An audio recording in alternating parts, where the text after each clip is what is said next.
of all, let's talk about consistency in an interesting way.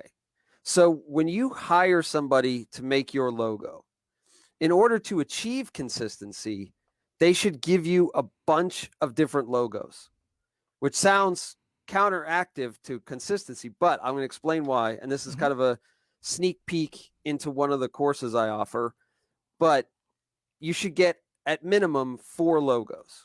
So the first one should be RGB, and that's the visible spectrum. So that's what you'd use for the screen.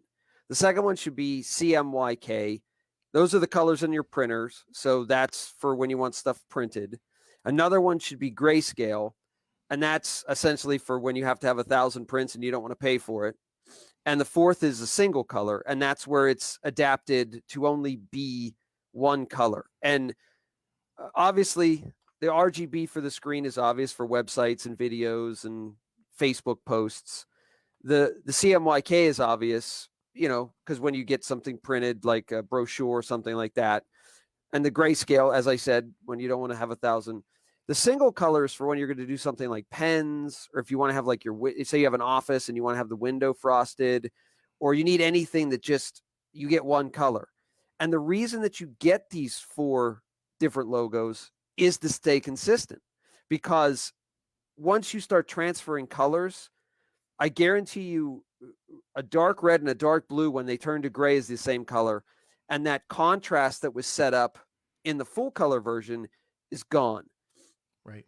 In the single color, right, you might thicken the line weights. You might make, what was red transparent and what was blue a solid color. Maybe you just purely go to line art, but it's and it's designed to be shrunken down. If you're going to, like, say you're going to put it on a pen, I mean, you're looking at, 3/16 of an inch high for your logo. So you're going to minimize the details so that it's clear at such a small size.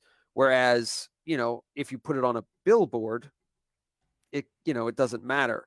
And then I say, you want to make sure that you get a raster and a vector. So the raster version, that's your JPEGs and your PNGs. And those are the ones that you can't scale.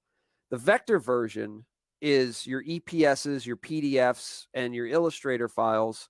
And those are the ones that you can blow up to the size of a building. And the reason you want to make sure you get all of that stuff is because if you only have the raster, and then for some reason you, like you said, you want to get something bigger, it doesn't scale, and now you're stuck having to hire someone to recreate the thing you just paid for someone else to make.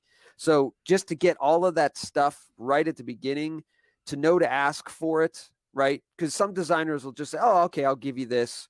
Great.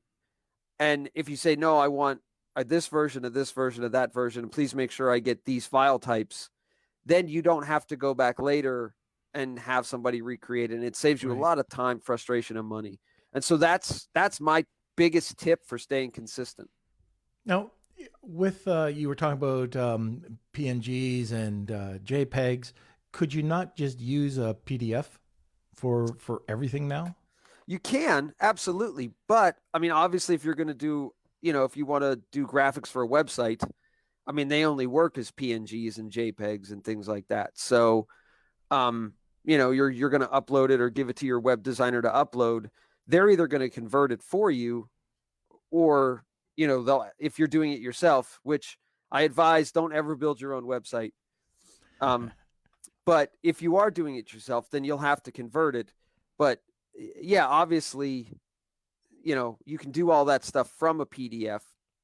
But again, I know a ton of people that bought logos that I've had to help because the only thing they got was a